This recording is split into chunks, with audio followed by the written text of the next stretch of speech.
بسم اللہ الرحمن الرحیم۔ شروع کرتا ہوں اللہ تعالیٰ کے نام سے جو بڑا مہربان اور نہایت ہی رحم والا ہے۔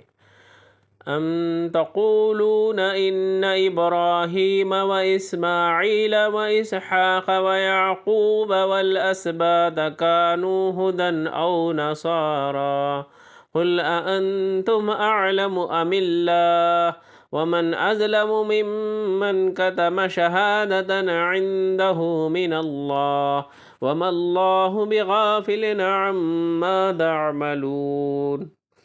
کیا تم کہتے ہو کہ ابراہیم اور اسماعیل اور اسحاق اور یعقوب علیہ السلام اور ان کی اولاد یہودی یا نصرانی تھے؟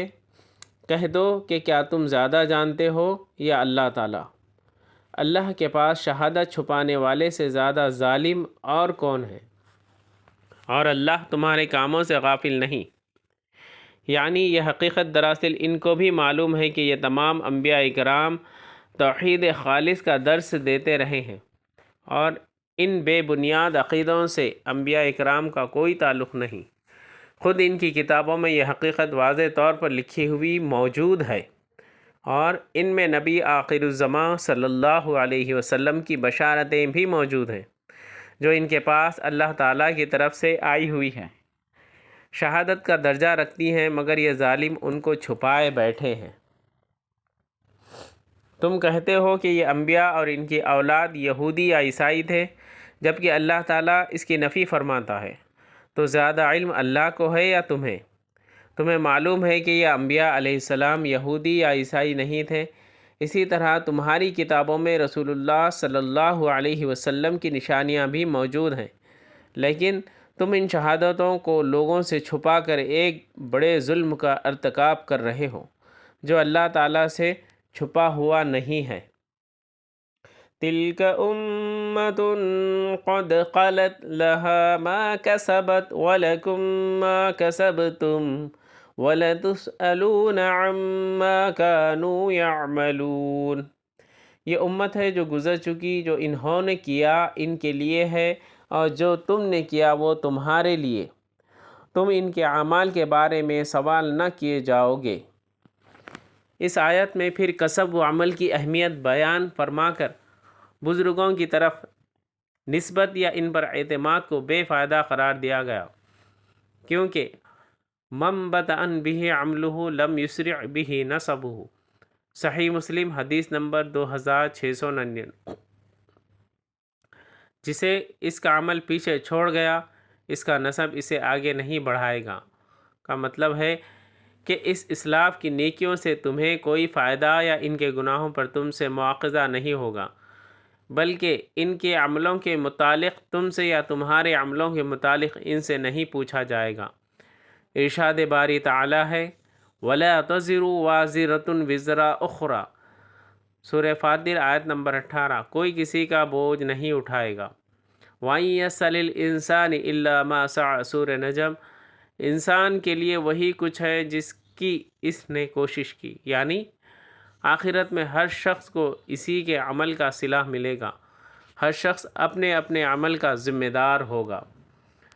سَيَقُولُ السُّفَهَاءُ مِنَ النَّاسِ مَا وَلَّاهُمْ عَنْ قِبْلَتِهِمُ الَّتِي كَانُوا عَلَيْهَا قُلْ لِلَّهِ الْمَشْرِقُ وَالْمَغْرِبُ يَهْدِي مَن يَشَاءُ إِلَىٰ صِرَاطٍ مُّسْتَقِيمٍ۔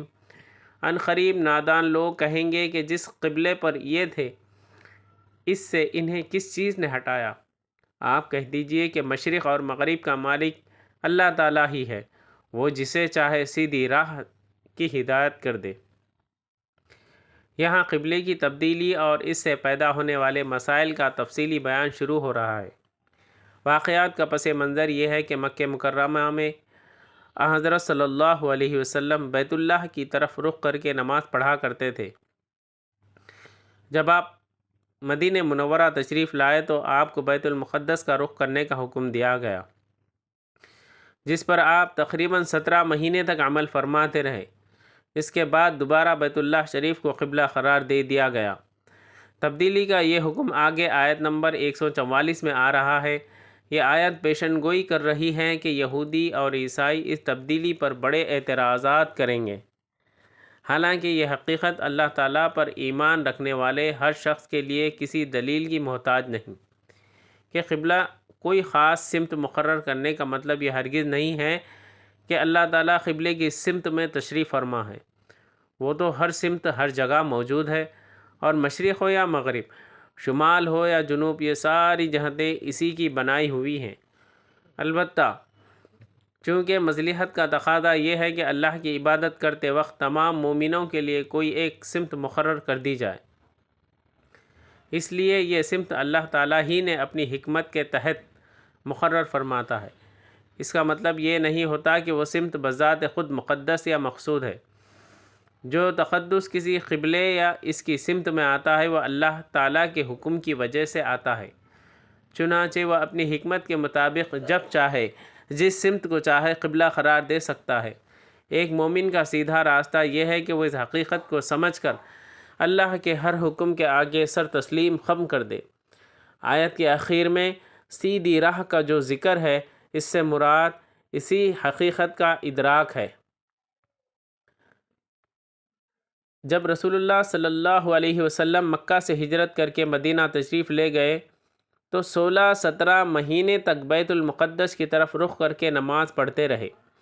جب آپ صلی اللہ علیہ وسلم کی خواہش تھی کہ خانہ کعبہ کی طرف ہی رخ کر کے نماز پڑھی جائے، چونکہ قبل ابراہیمی ہے، اس لیے آپ صلی اللہ علیہ وسلم دعا بھی فرماتے اور بار بار آسمان کی طرف نظر بھی اٹھاتے۔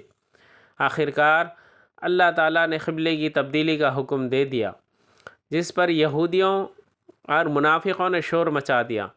حالانکہ نماز اللہ کی ایک عبادت ہے، اور عبادت میں عابد کو جس طرح حکم ہوتا ہے اس طرح کرنے کا وہ پابند ہوتا ہے۔ اس لیے جس طرف اللہ نے رخ پھیر دیا اس طرف پھر جانا ضروری تھا۔ اس کے علاوہ جس اللہ کی عبادت کرنی ہے، مشرق مغرب ساری جہتیں اسی کی ہیں، اس لیے جہتوں یعنی جانب یا رخ کی کوئی اہمیت نہیں۔ ہر جہت یعنی ہر جانب میں اللہ تعالیٰ عبادت ہو سکتی ہے، بشرطے کہ اس جہت کو اختیار کرنے کا حکم اللہ نے دیا ہو۔ قبلے کی تبدیلی کا یہ حکم نماز عصر کے وقت آیا، اور عصر کی نماز خانہ کعبہ کی طرف رخ کر کے پڑھی گئی۔